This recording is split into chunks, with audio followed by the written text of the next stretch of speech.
Praise the Lord. Good morning. ప్రభువైన యేసుక్రీస్తు శుభనామంలో మీ అందరికీ వందనములు. చిన్న ప్రార్థనతో దేవుడి మాటల కొరకు మన హృదయాల్ని సిద్ధపరచుకుందామా? మమ్మల్ని ఎంతో మిక్కిలిగా ప్రేమించినటువంటి మా ప్రియ పరలోకమందున తండ్రి, నీ ఘనమైన శ్రేష్టమైన నామాన్ని బట్టి మీకు వందనాలు చెల్లిస్తూ ఉన్నాం ప్రభా. మరొక దినాన్ని మా అందరికీ ఇచ్చినందుకే మీకు స్తోత్రాలు తండ్రి. దినమంతటి కొరకు సిద్ధపరచండి, ఆత్మీయంగా బలపరచండి. నీ విలువైన మాటల చేత మా అందరితో మాట్లాడమని యేసు నామంలో ప్రార్థిస్తున్నాము తండ్రి. ఆమేన్. ఈరోజు దేవుని వాగ్దానము 2 తిమోతికి రాసిన పత్రిక 2వ అధ్యాయం 13వ వచనం. మనము నమ్మదగ్గని వారమైనను ఆయన నమ్మదగిన వాడుగా ఉండును. 2 Timothy chapter 2 verse 13. If we believeth not, yet he abideth faithful. దేవుడు ఇచ్చినటువంటి అద్భుతమైన మాట కొరకు దేవుడికే సమస్తమైన మహిమ ఘనత ప్రభావం చెల్లును గాక. మరి ఈ మాట చదువుతున్నప్పుడే మనందరికీ ఒక ప్రశ్న వచ్చి ఉంటుంది. అంటే మనం నమ్మదగిన వారము కామా అవునా అని కదా. నిజమే కదండి. నిజం చెప్పాలి అంటే మనం నమ్మదగిన వారమా అంటే కానే కాదనమాట. చాలా విషయాల్లో మన జీవితంలో దేవుడికి పట్ల మనం నమ్మకత్వాన్ని లేని వారుగా ఉన్నాం. మనం ఎంత అపనమ్మకస్తులుగా ఉన్నప్పటికీ కూడా దేవుడు మన పట్ల నమ్మకత్వాన్ని చూపించాడు. ఇంకా దేవుడు మన పట్ల నమ్మకత్వాన్ని కలిగే ఉన్నాడనమాట. ఎందుకంటే ఆయన నిన్న నేడు నిరంతరము మారనివాడు. ఆయన మానవుడు కాదు కదా. మనుషులైతే మనం ఈసారి మోసం చేస్తే నెక్స్ట్ టైం మనం కూడా వాళ్ళకి అలానే చేద్దాము ఆలోచిస్తాం, టిట్ ఫర్ టాట్ అని. కానీ దేవుడు కదా, మనం ఎన్నిసార్లు తప్పులు చేస్తూ ఉన్నా, ఎన్నిసార్లు ఆయనను మోసగిస్తూ ఉన్నా కూడా ఇంకా దేవుడు మనల్ని సరిచేసేకి, ఇంకా మనల్ని మంచి చేయడానికి దేవుడు ప్రయత్నిస్తాడు తప్ప ఆయన ఎప్పుడు కూడా విరమించడు అనమాట తన ప్రయత్నాన్ని.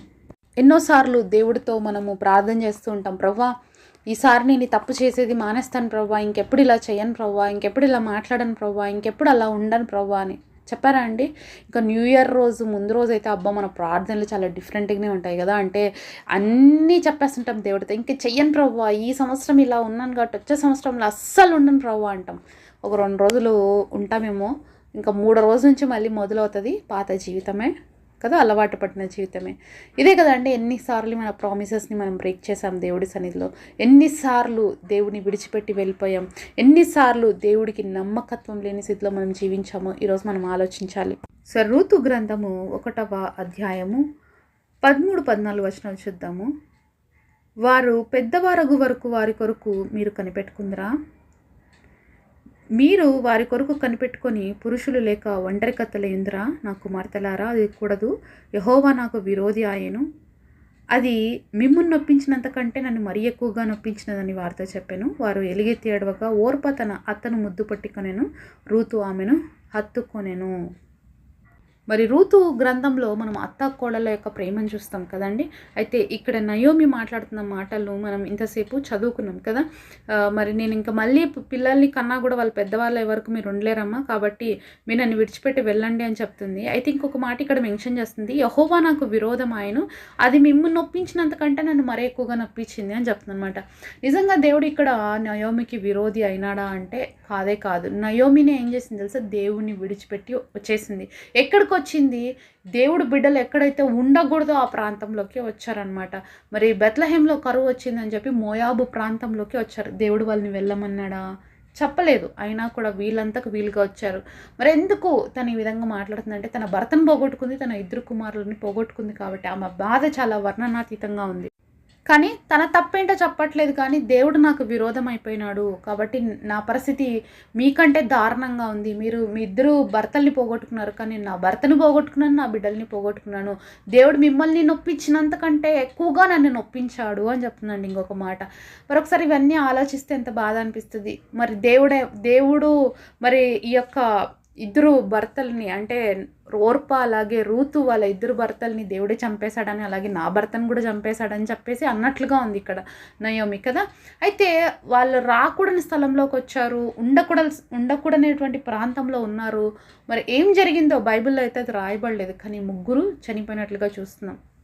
మరి ఎందుకు దేవుడు ఈ మోయాబు ప్రాంతాలతో అలాగే వాళ్ళ వ్యక్తులతో వివాహాలు చేసుకోవద్దు అన్నారంటే, వాళ్ళ ఒక అక్రమమైన సంబంధంతో పుట్టినటువంటి వాళ్ళు, వాళ్ళ ఒక దేవుడికి విరోధమైనటువంటి పాపం చేస్తున్నారు కాబట్టి దేవుడు వాళ్ళని యాక్సెప్ట్ చేయలేదు. కానీ అలాంటి వ్యక్తుల దగ్గరకు వచ్చి వీళ్ళు ఉండడమే కాదు, వివాహాలు చేసుకోవాల్సి వచ్చిన సమయం వస్తే బెత్లెహేమ్కి వెళ్ళిపోవాలి కదా, వాళ్ళ సొంత ఊరికి వెళ్ళి పెళ్ళిళ్ళు చేసుకోవాలి కదా, కానీ వీళ్ళు ఆ పని కూడా చేయలేదు. అక్కడ ఉన్నటువంటి వాళ్ళనే వీళ్ళు పెళ్ళిళ్ళు చేసుకున్నారు. కానీ ఇప్పుడు నయోమి ఏమంటుంది, దేవుడు నాకు విరోధి అయ్యాడు అని చెప్తున్నాడు. అంతేకాకుండా మిమ్మల్ని నొప్పించినంతకంటే నన్ను మళ్ళీ ఎక్కువగా నొప్పించాడు అని చెప్తుంది అనమాట.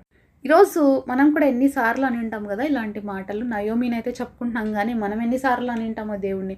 మరి దేవుడు వెళ్ళమనలేదు, కానీ వాళ్ళు వచ్చారు, వాళ్ళు పోగొట్టుకున్నారు. అలాగే ఎన్నో విషయాల్లో దేవుడు మనకు కూడా ఈ పనులు చేయొద్దు అని చెప్తాడు, కానీ మనం చేస్తాము, దాంట్లో నష్టపోతాం, మళ్ళీ దేవుడినే అంటాం కదా. మనం కూడా చాలాసార్లు అంటే నయోమి విషయంలో మరి వేరేగా ఉండొచ్చు, మన విషయంలో ఇంకొకలాగా ఉండొచ్చు. ఒక్కొక్కరి జీవితంలో ఒక్కొక్క పరిస్థితి ఒక్కొక్కలాగా ఉంటుంది. కానీ దేవుడు నమ్మదగిన వాడు, మనం ఎప్పుడు నమ్మదగిన వాళ్ళం కాదు. చేసే తప్పుడు పనులన్నీ మనమే చేస్తాము, మళ్ళీ దేవుడి మీదకి నెట్టేస్తాం అనమాట. మరి ఇదే 1వ అధ్యాయంలో మరొకసారి 19వ వచనం కూడా చూద్దాము. వారు బెత్లెహేమునకు వచ్చినప్పుడు ఆ ఊరి వారందరూ వారి యొద్దకు గుంపు కూడి వచ్చి, ఈమె నయోమి కదా అని అనుకొనిచుండగా, ఆమె సర్వశక్తుడు నాకు చాలా దుఃఖము కలుగజేశాను గనుక నన్ను నయోమి అనక మారా అనుడి. చూడండి మళ్ళీ ఎలా ఉన్నాయో నయోమి మాటలు. ఇప్పుడు అయిపోయింది, మోయాబు ప్రాంతంలో వదిలేసి వచ్చేసింది, బెత్లెహేంలోకి వస్తేనే మరి చుట్టుపక్కల వాళ్ళందరూ కూడా అయ్యో నయోమి వచ్చిందా అని చూద్దామని వస్తే, నయోమి ఇప్పుడు ఏమంటుంది, నేను నయోమిని కాదు, ఇప్పుడు నేను ఏమైపోయినాను తెలుసా, మారా అయిపోయినా. ఎందుకంటే సర్వశక్తుడు నాకు దుఃఖం కలుగజేశాడంట. దేవుడు ఏం చేశాడంట, ఈమెకి దుఃఖం కలుగజేశాడంట. కాబట్టి ఇప్పుడు నయోమి అనకుండా ఏమనాలంట, మారా అని పిలిచాలంట. ఎంత దయనీయమైన పరిస్థితి కదా. దేవుడు ఒక వ్యక్తిని దుఃఖపరుస్తాడా అండి? దేవుడు ఒక వ్యక్తిని బాధపరుస్తాడా? మరి దేవుడు చేయొద్దు అన్న పనులు చేసేసి మనమే దుఃఖానికి నష్టానికి కారకులైతే మనం నిందించాల్సింది మనల్ని మనం నిందించుకోకుండా మళ్ళీ ఎవరిని నిందిస్తున్నాము, దేవుడిని నిందిస్తున్నాము. ఆమె ఇప్పుడు కోడళ్ళతో అదే రీతిగా మాట్లాడింది, ఇప్పుడు చుట్టూ ఉన్నటువంటి మనుషులతో కూడా అలానే మాట్లాడుతూ ఉంది. 21వ వచనం కూడా చూద్దాము. నేను సమృద్ధి గల దాన్నే వెళ్ళి తిని, యెహోవా నన్ను రిక్తురాలిగా తిరిగి రాజేశాను. ఇది ఇంకా ఎంత దారుణంగా ఉంది కదా. నేను సమృద్ధిగా వెళ్ళాను, కానీ ఇప్పుడు నేను ఎలా వచ్చాను తెలుసా, రిక్తురాలుగా వచ్చాను. అంటే ఏంటి, నేను బెత్లెహేంని విడిచిపెట్టి వెళ్ళిపోతున్నప్పుడు చాలా సమృద్ధిగా మరి వెళ్ళాను ఇక్కడ నుంచి, అంటే నా భర్తతో నా బిడ్డలతో. కానీ ఇప్పుడు నేను ఎలా వచ్చాను బ్యాక్కి, ఒంటరిగా వచ్చేసాను, నాకేం లేదు, నేను రిక్తురాలు అయిపోయినా, నేను ఎంటీ అయిపోయినాను అని చెప్తాను అనమాట. ఇక్కడ మనం తెలుసుకోవాల్సింది, నేర్చుకోవాల్సింది ఏంటి అంటే, దేవుడు మనల్ని విడిచిపెట్టలేదు. నిజంగానే అనుకోండి, ఒకవేళ అలా దేవుడు విడిచిపెట్టినాడే అని అనుకుంటే మన నయోమి ఎందుకు బతికింది? పోయినది అందరు పోయినారు కదా, దేవుడు అందరినీ చంపాలి కదా, మన నయోమిని ఎందుకు చంపలేదు? వాళ్ళ కోడలు ఎందుకు బతికారు? ఇవన్నీ ఆలోచిస్తే మనకు అర్థమవుతుంది అనమాట.